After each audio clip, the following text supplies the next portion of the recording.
Have you ever found yourself lying awake at night, staring at the ceiling, wondering how it all came to this? You gave them your best years, the sleepless nights, the endless worry, the quiet prayers whispered into the dark. And somehow, somewhere along the way, the warmth between you faded into something colder. Now all that's left are unanswered messages, awkward silences, and a feeling that maybe you don't matter anymore.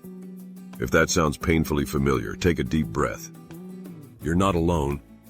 Across the world, thousands of good parents, loving, selfless people, are realizing something heartbreaking. You can give your children the world and still end up feeling invisible in theirs. Now, before we go further, I want to say this with compassion. Sometimes the problem isn't you. Sometimes it's them. Because love, even between a parent and child, has to be mutual. It can't survive when one person keeps giving and the other keeps taking. So today we're going to talk about something many are too afraid to say out loud. The moments when love crosses the line into hurt, and what you can do when it's your own child causing the pain. You never did enough for me. Those words cut deeper than almost anything else. You worked overtime, skipped meals, held back tears so they could see you as strong. You gave what you had, and sometimes what you didn't. But somehow they only remember what you didn't do.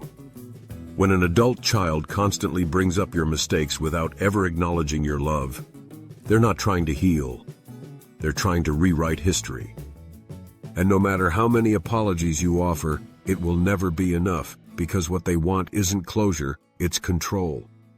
If they truly wanted to mend things, their words would sound like compassion, not accusation. Healing doesn't sound like, "You were a bad parent." It sounds like, "Can we talk about what hurt so we can move forward?" So when blame becomes their language, and guilt becomes your burden, it's time to draw a line.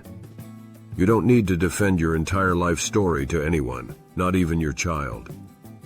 You're just in the way. No parent should ever hear this, spoken or implied. But many do. It's in the sighs when you ask for help, the impatient tone when you forget how the TV remote works. It's in the way they make you feel like a burden, not through words but through distance. Let's set the record straight. You are not in the way. You paved the way. You walked through harder times so they could walk easier ones. And if anyone makes you feel like you've outlived your usefulness, that says more about their immaturity than your worth. Love that makes you feel small isn't love, it's manipulation wearing a smile. You have every right to choose peace over presence, to step back from those who take your kindness for granted. I don't have time for you. This one stings because it's quiet. Not explosive, not cruel, just the slow fading of attention. The unreturned calls. The forgotten birthdays. The sorry been busy messages that somehow never stop them from scrolling online or hanging out with friends. Let's be real, everyone's busy. But people make time for what matters. And if they've stopped making time for you, it's not about their schedule, it's about their priorities. You don't need to chase affection. You don't need to keep proving you're worth a phone call. Sometimes letting silence speak for itself is the only way they'll hear how much they've gone quiet. And if they don't, then you protect your heart. You stop begging for crumbs of connection and start nurturing the peace you've earned. You owe me.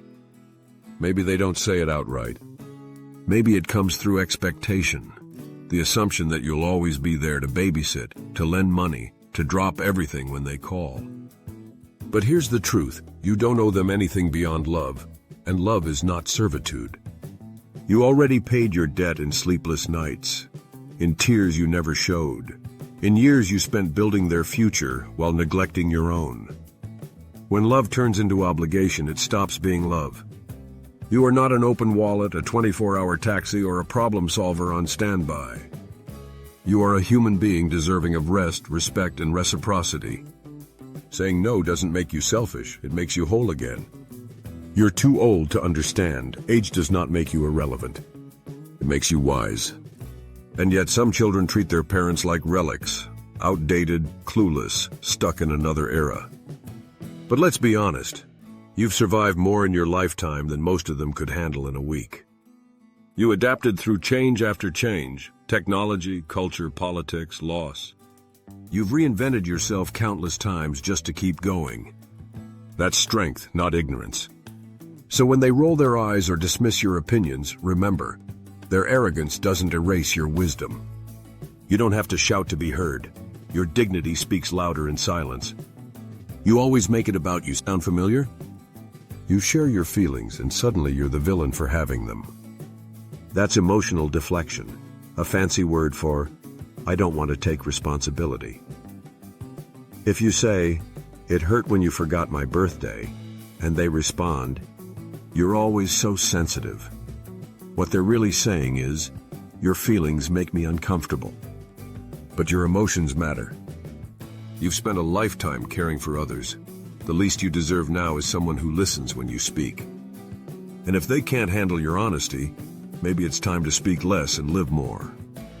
You're lucky I still talk to you. That's not gratitude, it's a threat. It's love with conditions, affection with strings attached. And that's not family, that's control. If someone treats their relationship with you like a privilege they can revoke, you're not dealing with love, you're dealing with power. And power doesn't belong in a parent-child bond. The truth is, they're lucky to still have you. To have someone who remembers their childhood, who still worries, who still forgives more than you should. Don't let anyone convince you that your love is something they can ration out like currency. I don't need you. Maybe they've said it outright, or maybe they just act like it. The distance, the cold replies, the sudden independence that feels more like rejection than growth. It hurts. Of course it does. But it also reveals something. They don't understand that love isn't about needing. It's about valuing. They might not need you now, but they'll always need the roots you gave them. The lessons, the resilience, the steady presence. And when life humbles them, as it often does, they'll remember who stood by them when the world didn't. Until then, hold your head high.